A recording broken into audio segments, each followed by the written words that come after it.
அன்புக்குரிய சகோதரிகளே, மரணம் என்றாலே, மௌத்து என்றாலே, அந்த வார்த்தையை பற்றி பேசுவதற்கும் அதை உணர்ந்து பார்ப்பதற்கும் நாம் கொஞ்சம் பயப்படுகிறோம். ஒரு திருமண வீட்டில் மையத்தை பற்றி பேச முடியாது. எல்லோரும் குடும்பமாக சந்தோஷமாக இருக்கிற ஒரு சந்தர்ப்பத்தில் மௌத்தை பற்றி பேசினால் கோபம் வரும். கணவன் மனைவியாக சேர்ந்திருக்கிற பொழுது கணவனோ மனைவியோ என்றாவது ஒரு நாள் மௌத்தாகத்தானே வேண்டும், உங்களை விட்டும் பிரியத்தானே வேண்டும் என்று பேசினால், கணவன் பேசினால் மனைவிக்கு கோபம் வரும், மனைவி சொன்னால் கணவனுக்கு கோபம் வரும். இப்படி ஒவ்வொரு சந்தர்ப்பத்திலும் அதை பற்றி பேசுவதற்கும் நினைத்து பார்ப்பதற்கும் நாம் பயப்பட்டு கொண்டிருக்கிற ஒரு விஷயமாகத்தான் இந்த மரணம் என்று சொல்கிற ஒன்றிருக்கிறது. ஆனால் விரும்பியோ விரும்பாமலோ, ஏற்றுக்கொண்டோ ஏற்றுக்கொள்ளாமலோ நாம் இந்த உலகத்தை விட்டு ஒரு நாள் பிரிந்துதான் ஆக வேண்டும். இந்த உலகத்தின் சொந்தங்களை விட்டு ஒரு நாள் பிரிந்துதான் ஆக வேண்டும். நாங்கள் பாசமாக நேசிக்கிற கணவனை விட்டும், நாங்கள் அதிக அன்போடு இருக்கிற பிள்ளைகளை விட்டும், எங்களை மிக கவனமாக பார்த்து கொண்டிருக்கிற பெற்றோரை விட்டும், எங்களுடைய குடும்ப உறவுகள் எல்லாவற்றையும் விட்டும், இந்த உலகத்தில் நாம் வாழ்ந்து கொண்டிருக்கிற சுகம் அத்தனையை விட்டும், நாம் பார்த்து கொண்டிருக்கிற காட்சிகள் எல்லாவற்றை விட்டும் நாம் ஒரு நாள் விடைபெறத்தான் வேண்டும். அந்த விடைபெறுதல் நிச்சயமானது, சத்தியமானது. அதில் யாருக்கும் விதிவிலக்கு கிடையாது. யாரும் இந்த உலகத்தில் அதிலிருந்து விதிவிலக்கு அடைக்கப்பட்டவர்கள் கிடையாது, நபி ஈசா அலைஹிஸ்ஸலாம் அவர்களை தவிர. மற்ற எல்லோரும் இந்த பூமியில் மரணித்துத்தான் இருக்கிறார்கள். அல்லாஹு தஆலா அவனுடைய திருமறையில் சொல்லுகிற பொழுது, குல்லு நஃப்ஸின் தாயிகத்துல் மௌத், அந்த மரணம் என்று சொல்லுகிற ஒன்றை ஒவ்வொரு ஆத்மாவும் இந்த பூமியில் சுவைத்துத்தான் ஆக வேண்டும் என்று அல்லாஹு தஆலா சொல்கிறார். அது நான் விரும்பினாலும் விரும்பாவிட்டாலும் சரி, நான் பேசுவதை வெறுத்தாலும் வெறுக்காவிட்டாலும் சரி, அன்புக்குரிய சகோதரிகளே, அந்த மரணத்தை நாம் நிச்சயமாக சத்தியமாக சந்திக்கத்தான் போகிறோம். மரணத்தை சந்திக்கிற அந்த நொடி, மரணத்தை கண்ணெதிரே காணுகிற அந்த நேரம், இந்த உலகத்தின் எல்லாவற்றையும் நாம் இழந்துதான் ஆக வேண்டும். எதையும் கொண்டு போக முடியாது, யாரையும் கூட்டிக் கொண்டு போக முடியாது, யாரும் எங்களோடு உடன் இருக்க முடியாது. அப்படி ஒரு உலகத்திற்கு நாம் இந்த உலகத்தில் இருந்து விடைபெற்றுத்தான் ஆக வேண்டும். அந்த யதார்த்தத்தை நாம் கண்முன்னே கொண்டு வந்து பார்க்க வேண்டும். தன்னந்தனியாக, யாருமே இல்லாத, பேச்சு துணைக்கு எதுவும் இல்லாத, யாருடைய உதவியும் இல்லாத ஒரு இருட்டறையில் தன்னந்தனியாக நான் ஒரு நாள் முழுக்க தங்கி இருக்க வேண்டிய நிர்பந்தம் எனக்கு ஏற்பட்டால், உணவும் கிடையாது, குடிப்பதற்கு தண்ணீரும் கிடையாது, பார்ப்பதற்கெல்லாம் காரிலாக இருக்கிற எந்த ஒரு சொட்டு வெளிச்சமும் இல்லாத ஒரு இருட்டறையில் ஒரு நாள் முழுக்க என்னை போட்டு அடைத்து வைத்திருக்கிறார்கள் என்றால், அந்த நேரத்தில் என்னுடைய மனோநிலை எப்படி இருக்கும்? அப்படி என்னால் இருக்க முடியுமா? என்னுடைய சொந்த வீட்டில் ஏன் இருட்டறை என்று யோசிக்க வேண்டும். எங்களுடைய வீட்டில் யாருமே இல்லாமல், கணவன் வெளியிலே போயிருக்கிறார், பெற்றோர்கள் எங்கேயோ போயிருக்கிறார்கள், பிள்ளைகளை எல்லாம் வெளியிலே அனுப்பிவிட்டோம். தன்னந்தனியாக ஒரு நாள் முழுக்க 24 மணித்தியாலம் அந்த பெரிய வீட்டில் நாங்களால் தனிமையில் இருக்க முடியுமா? யாருமே இல்லாமல் தனிமையில் இருக்க முடியுமா? எவ்வளவு பயம் வரும், எவ்வளவு திடுக்கம் ஏற்படும். ஒரு மணி நேரம், 2 மணி நேரம், 3 மணி நேரம் இருப்போம், பகலிலே இருப்போம். இரவாகிவிட்டால் 8 மணியாகினால், 10 மணியாகினால், 12 மணியாகினால் கேட்கிற சத்தம் எல்லாம் பயங்கரமாக இருக்கும், பார்க்கிற காட்சிகள் எல்லாம் வித்தியாசமாக இருக்கும். ஏதும் ஒன்றே கண்முன்னுக்கு அசைந்தால் கூட ஏதோ ஒன்று பெரிய ஒன்று எங்களிடையே விழுவதை போன்ற உணர்வு ஏற்படும். இப்படி மாறிப்போகிற இந்த சூழலில் இவை எல்லாவற்றையும் விட்டுவிட்டு, நாம் அனுபவிக்கிற எல்லா சுகங்களையும் விட்டுவிட்டு, தன்னந்தனியாக எந்த ஒரு அசைவும் இல்லாமல், யாரும் துணைக்கு இல்லாமல், ஒரு மண்ணறைக்குள், ஒரு கபருக்குழிக்குள் என்னையும் உங்களையும் கொண்டு போய் வைத்து, அதற்கு மேலே பலகையை வைத்து, அதற்கு மேலே மண்ணை அள்ளி கொட்டி மூடிவிட்டு எல்லோரும் திரும்பி வந்து விடுகிற ஒரு நாளை, அன்புக்குரிய சகோதரிகளே, கற்பனை செய்து பாருங்கள். எவ்வளவு பயங்கரமாக இருக்கும் அந்த நாள்.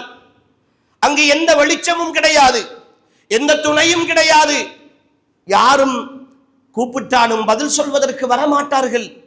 அப்படி ஒரு தனிமையின் சிறையை, அப்படி ஒரு வாழ்க்கையின் கொடுமையை நாம் எல்லோரும் இந்த உலகத்தில் சந்திப்பதற்கு காத்திருக்கிறோம். குல்லு நஃப்ஸின் தாயிகத்துல் மௌத், ஒவ்வொரு ஆத்மாவும் அந்த மரணத்தை சந்தித்துத்தான் ஆக வேண்டும், சுவைத்துத்தான் ஆக வேண்டும் என்று அல்லாஹ் சொல்லுகிறார். அந்த மரணத்தின் சுவையை நானும் நீங்களும் பருகுகிற கடைசி நேரம் சக்ராத்தினுடைய நேரம்.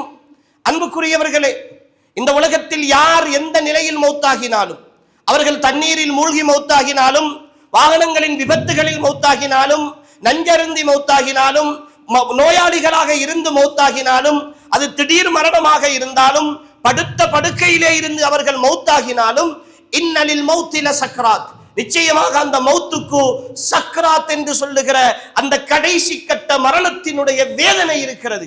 அந்த வேதனை அன்புக்குரிய சகோதரிகளே, இந்த உடம்பின் நாடி நாளங்களில் எல்லாம் ஓடி போயிருக்கிற இந்த உயிர், உடம்பின் ஒவ்வொரு மூலையிலும், ஒவ்வொரு இடத்திலும், ஒவ்வொரு அணுவிலும் கலந்திருக்கிற இந்த உயிரை உடலை விட்டு பிரிக்கிற பொழுது, இழுத்தெடுக்கிற பொழுது அது துடித்து வருகிற அந்த வேதனை இருக்கிறதே, அந்த வேதனையின் உச்சகட்டம் தான் சக்ராத்தினுடைய சந்தர்ப்பம். என்னுடைய உடலில் சாதாரணமாக ஒரு ஊசியை ஏற்றினால், ஒரு இன்ஜெக்ஷன் போட்டால் என்னால் தாங்க முடியவில்லை. அதனுடைய வலி மிக கடுமையாக இருக்கிறது. ஏதோ ஒரு சின்ன காயம் ஏற்பட்டு விட்டால் அந்த காயத்தினூடாக நான் மிக அவதிப்படுகிறேன். ஆனால் இந்த உடலில் இருக்கிற ஒட்டுமொத்த உயிரும் அப்படியே கொஞ்சம் கொஞ்சமாக என் உடம்பில் இருந்து பிடுங்கப்படுகிற அந்த வேதனையின் உச்சகட்டத்தை நானும் நீங்களும் நிச்சயமாக ஒரு நாள் உணரத்தான் போகிறோம், அறிந்து கொள்ளத்தான் போகிறோம். இந்த உலகத்தில் எனக்கு ஒரு நோய் ஏற்படுகிற பொழுது என்னோடு பக்கத்தில் இருந்தவர்கள், என்னை வைத்தியசாலைக்கு அழைத்து சென்றவர்கள், எனக்கு மாத்திரை எடுத்து தந்தவர்கள், என்னை வைத்தியசாலையிலே அட்மிட் பண்ணி எனக்காக வேண்டி இரவு பகலாக உழைத்தவர்கள் எல்லாம் பக்கத்திலே இருப்பார்கள். என்னுடைய குடும்ப உறவுகள், நேசர்கள், தோழிகள் எல்லோரும் இருப்பார்கள். ஆனால் நான் அந்த கடைசி நேரத்தில் துடிக்கிற துடிப்பில் அவர்களால் எதுவும் செய்ய முடியாது. அவர்களால் எதுவும் செய்ய முடியாது. வெறுமனே பார்த்து கொண்டிருப்பார்கள். சக்ராத் என்று சொல்லிக் கொண்டிருப்பார்கள். ஏதோ சில வார்த்தைகளை ஆறுதலுக்காக சொல்லுவார்கள். என் கைகால்களை நிமிர்த்தி விடுவார்கள். அதை தாண்டி அவர்களால் எதுவும் செய்ய முடியாது. அப்படி ஒரு சூழ்நிலையையும் நானும் நீங்களும் இந்த பூமியில் சந்திக்கத்தான் போகிறோம். அது யதார்த்தம். எனவே மரணம் என்று சொல்லுகிற பொழுது அன்புக்குரிய சகோதரிகளே, ஏதோ திடீரென்று பள்ளிவாசலில் அறிவிக்கிற செய்தியை கேட்டுவிட்டு இன்னார் மௌத்தாகி விட்டார், அல்லது பேஸ்புக்கிலே வாட்ஸ்அப்பிலே வருகிற தகவல்களை பார்த்துவிட்டு இன்னார் மௌத்தாகி விட்டார், இன்னாலில்லா என்று கடந்து போகிற ஒரு விஷயம் அல்ல மரணம். அவர் மௌத்தாகி விட்டார் என்ற வார்த்தைக்கு பின்னால் இத்தனை வலிகள் இருக்கும், இத்தனை வேதனைகள் இருக்கும். அவர் சொந்தமாக அனுபவிக்கிற அத்தனை கஷ்டங்களும் அதற்குள்ளே இருக்கும். அன்புக்குரிய சகோதரிகளே, அவ்வளவையும் தாண்டித்தான் அந்த மௌத்தை ஒவ்வொரு சகோதரனும் சகோதரியும் இந்த பூமியில் சந்தித்துக் கொண்டிருக்கிறார்கள். அது நிச்சயமானது. அது யாருக்கும் விதிவிலக்கு இல்லாதது. இந்த சக்கராத்தினுடைய வேதனை என் தலைவர் முஹம்மது ஸல்லல்லாஹு அலைஹி வஸல்லம் இந்த உலகத்தில் வாழ்ந்த மனிதர்களில் புனிதராக இருந்தவர், வாழ்ந்த ஆத்மாக்களில் பரிசுத்தமானவராக இருந்தவர், அல்லாஹுவால் படைக்கப்பட்ட மனிதர்களில் அல்லாஹுவை மிக மிக பயப்படக்கூடிய, மிக அஞ்சக்கூடிய ஒரு மனிதராக இருந்தவர். அல்லாஹுவின் தூதர் ஸல்லல்லாஹு அலைஹி வஸல்லம் அவர்களின் கடைசி நேரம், அன்னை ஆயிஷாவினுடைய மடி மீது சாய்ந்து கொண்டிருக்கிற அந்த நேரம், அல்லாஹுவின் தூதருக்கு பக்கத்திலே ஒரு பாத்திரம் வைக்கப்பட்டிருக்கிறது. அந்த பாத்திரத்தில் தண்ணீர் இருக்கிறது.